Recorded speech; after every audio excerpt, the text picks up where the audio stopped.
Salut à tous, bienvenue dans cette première vidéo de chasse sous-marine.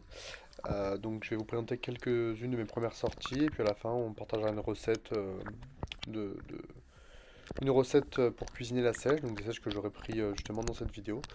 On commence avec des rougets, vous allez voir cette première sortie, beaucoup de rougets. Donc là on a un beau petit banc, j'essaie d'en aligner un. Honnêtement je vais faire un beau tir, vous voyez que, regardez, je vous laisse, voilà. Donc je trouve que c'est un tir assez correct parce qu'il est en mouvement, il n'est pas posé. J'ai tenté et puis c'est un tir vraiment correct. Voilà, j'arrive à le récupérer. Bon, j'aurais pu le décrocher, c'était assez risqué. Mais au final, ça s'est bien passé, donc parfait. Bon voilà, bien évidemment, on tue le poisson, hein, ça change pas. Je le mets à l'accroche poisson.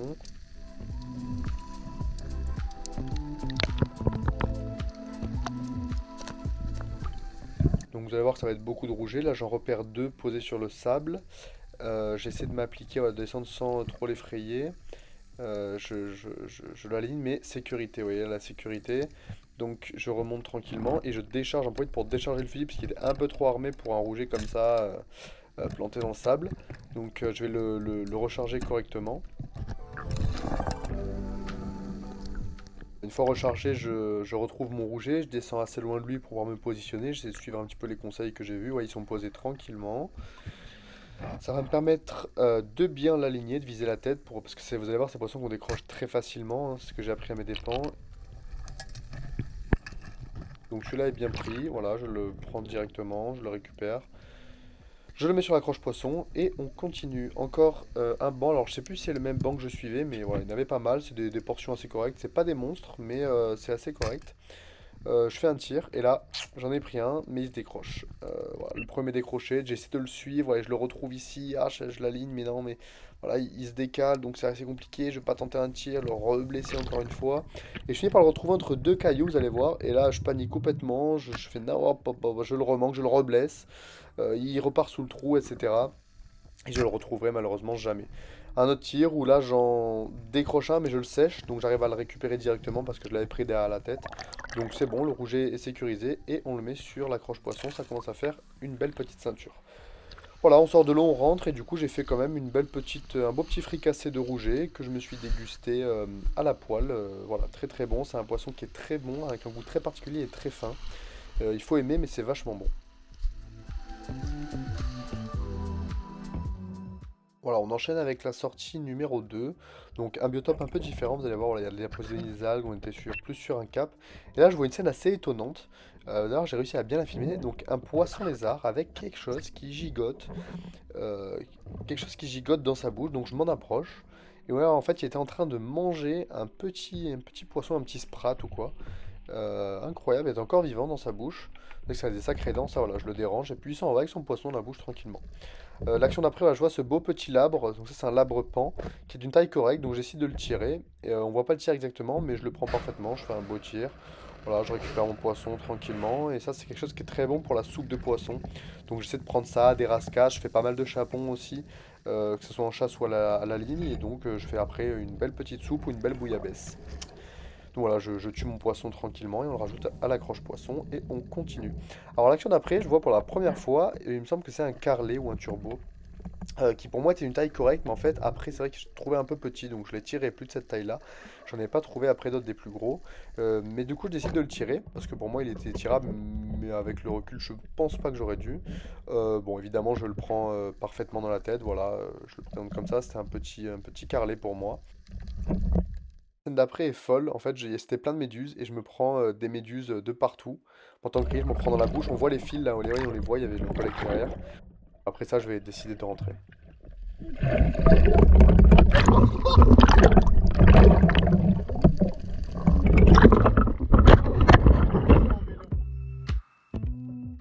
Et on enchaîne avec la sortie numéro 3. Donc là, vous allez voir que ça va être une sortie où il va y avoir beaucoup de poissons, avec une belle ceinture à la fin et surtout une belle diversité de poissons d'espèces. Donc là, on commence, je descends tranquillement. Et oui, je repère au loin un sard là, qui se défile, là, qui gicle tranquillement. Un beau sard, une taille assez correcte. Je décide d'accélérer. Voilà, j'accélère pour le suivre. Et en fait, il va faire une erreur. Voilà, il tourne de travers, vous allez voir. Paf, et là, je décide de lâcher un tir. Un beau tir, parfait. Allez, je vous mets le ralenti.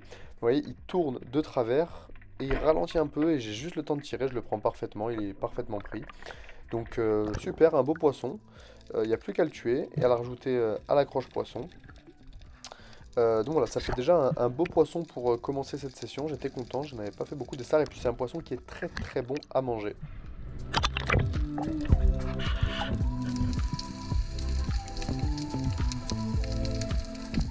La prochaine action, je repère encore un rouget, ça il y en a vraiment toujours partout, il est posé, je descends doucement, je m'approche le plus possible et je fais un tir magistral en pleine tête. Il est séché, regardez ça. Hop, et voilà, là, pas de lézard, pleine tête, il est séché. On le récupère tranquillement. Et là, je tente une action subversive, j'en repère un deuxième. Je laisse le poisson sur le fil et je tente de faire le deuxième. Et alors là, je panique, je fais n'importe quoi, vous allez voir. Parce que le rouget est sur la pierre. Je réfléchis pas à le laisser aller sur le sable et je tire directement. Et non seulement, vous allez voir, hop, je bousille ma flèche. Et en plus, le rouget s'enfuit tranquillement.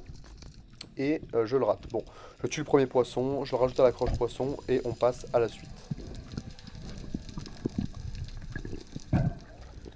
Ça y est, je repère ma première sèche, vous la voyez, elle est là sur un caillou, elle était en maraude tranquillement, donc j'ai le temps de bien réfléchir, vous avez les sèches, j'entends les approcher, vous voyez, voilà, je la regarde, elle est tranquille, je lui fais pas peur, je reste éloigné, et je décide de récupérer mon 50 que j'avais aussi sur la bouée, pour faire un tir plus propre et pas abîmer ma flèche, voilà, du 90 qui était peut-être un petit peu gros, vous voyez qu'il y avait du vent ce jour-là, hein.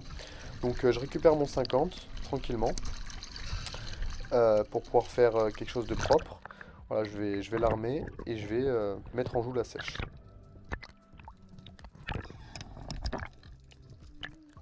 Vous voyez qu'entre-temps, on la voit passer là en dessous, hein. Elle se décale tranquillement. Voilà, elle va passer.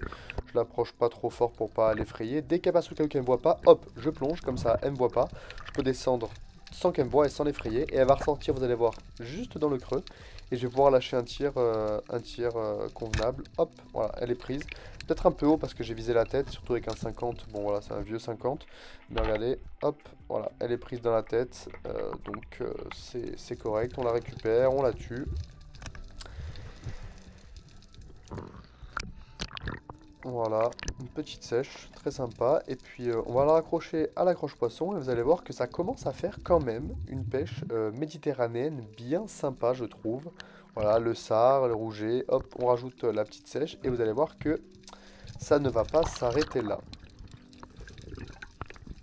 Donc je repère encore des rougets, d'ailleurs j'en ai déjà un sur l'accroche poisson, j'ai pas le tir et je tente la deuxième action, hop, et je prends le deuxième. Donc un beau doublé de rouget, ça nous fait encore deux rougets de plus à la ceinture. On rajoute tout ça et on va poursuivre après, d'ailleurs qu'il va encore y avoir pas mal de poissons quand même. Donc voilà, on l'accroche, hein, c'est cool, une vraie pêche méditerranéenne, ça fait plaisir. Là je repère encore une fois des rougets. J'approche tranquillement, voilà, hein, tout doucement pour pas les effrayer. Je me pose, j'attends qu'il se pose, hop, il se pose, je l'aligne sur le caillou et je le tire. Un tir chirurgical, c'est parfait. L'action est nickel et c'est un beau rouget, ça c'était vraiment un beau spécimen. Donc voilà, regardez ça, il est vraiment beau, donc je le récupère avec plaisir. Et puis on va le rajouter une fois de plus à l'accroche poisson.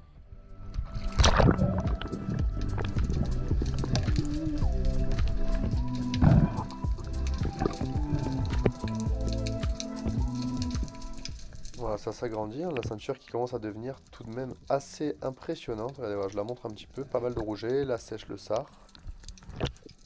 Alors vous allez voir que l'action d'après, un petit peu plus loin, je repère une sèche, ça va très vite quand j'aime la caméra. Et en fait, je fais l'erreur encore du débutant. Je tire sur la piade, donc la flèche rebondit, elle est rebondie, la sèche est blessée, elle part, parce qu'elle est touchée, elle part hop, hop, dans tous les sens.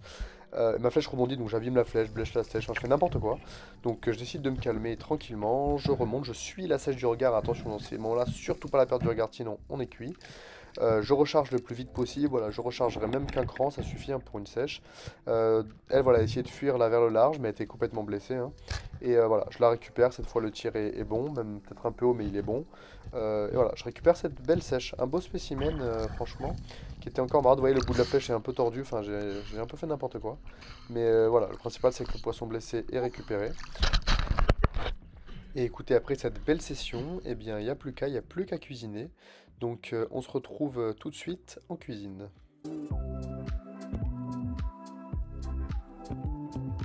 Rebonjour les amis, on se retrouve un petit peu plus tard que la pêche que vous venez de voir pour préparer et déguster les sèches qu'on a pêchées. C'est très classique, c'est vraiment comme ça que je les préfère, c'est à la persillade. Alors j'ai pas détaillé la préparation, c'est-à-dire comment les vider, etc. Si ça vous intéresse, dites-moi-le en commentaire, je ferai une vidéo dédiée, c'est très rapide. Une fois qu'on sait le faire, j'ai tellement fait, je pourrais le faire vraiment les yeux fermés. Et vous voyez, on n'a plus que du blanc, voilà. Le blanc, les tentacules, tout est nettoyé. Oui, et vous avez remarqué que le cadre est un peu particulier. Bon, je suis habillé comme ça, pourquoi? Parce qu'on est au week-end de tournage d'une vidéo de chasse à la montagne. Je me suis dit, tiens, pourquoi pas récupérer mes sèches et les manger là-haut, comme ça me fait un repas. On va commencer par la persillade, ou un petit récipient, ça, je ne pas. On va pouvoir mettre à chaque fois le persil qu'on va couper.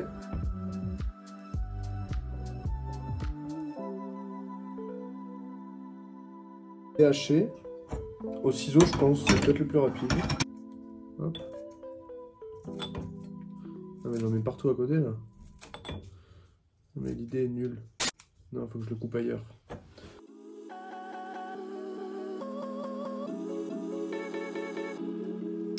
Voilà, on est pas mal. Vous voyez là, c'est assez fin. Et puis après, on peut remettre encore des grands coups de ciseaux dedans pour être sûr. Hop, on met tout dans le pot. Une petite.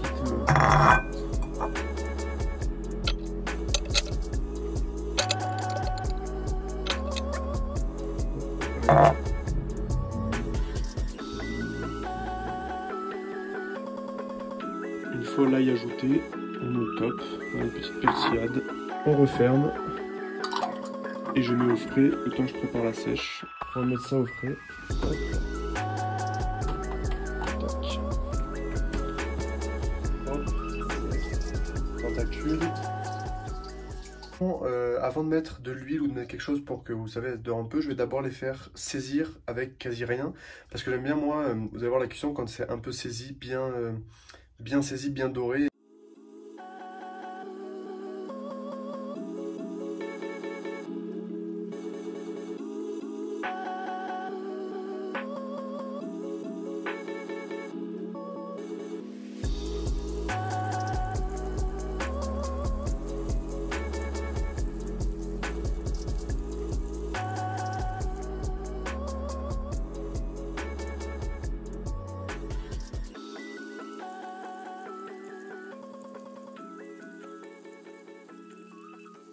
Voilà, une fois qu'elles sont bien dorées comme je veux, je vais prendre ma persillade. Tac. Et on va en mettre. Donc là, attention parce que l'huile ça peut gicler. Une fois qu'elle a touché la poêle chaude, voilà, un petit peu. Hop. On met ce bruit. Allez, ça.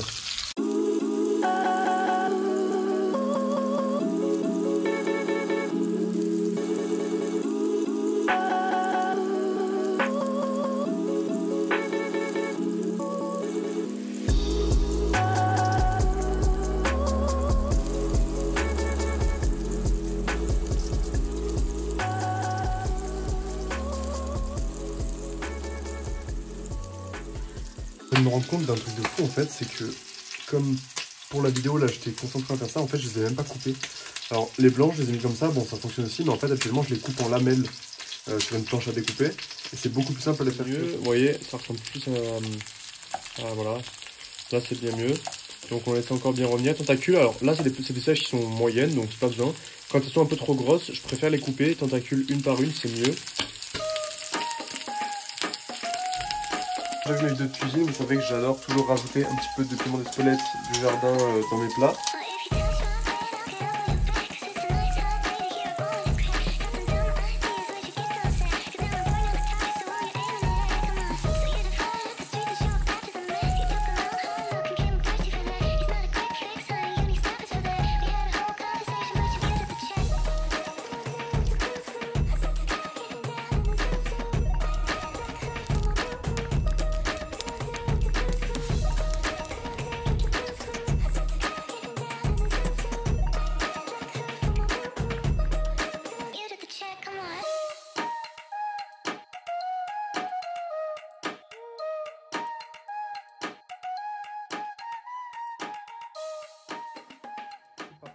On va déguster tout ça. Donc j'ai dit d'abord voilà, les sèches comme ça, seules sans pâte, sans rien, parce que je veux vraiment déguster le goût. J'aime tellement ça que voilà, et on est parti.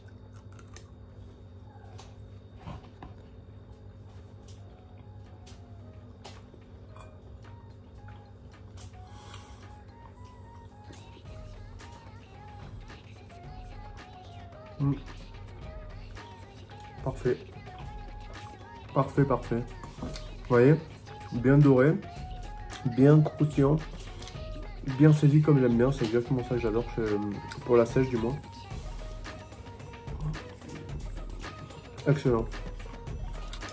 Ça c'est le marteau de la sèche. Vous voyez, souvent je l'enlève parce que au bout, c'est les plus grosses ventouses. Bon, c'est un peu désagréable. On va donner au chien. Viens, viens. C'est bon, hein. C'est après pour toi. Du coup, reprenons. Voilà. Regardez ça.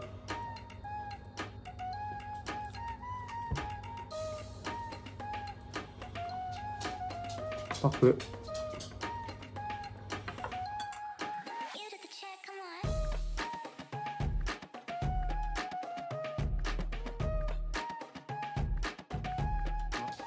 Ouais.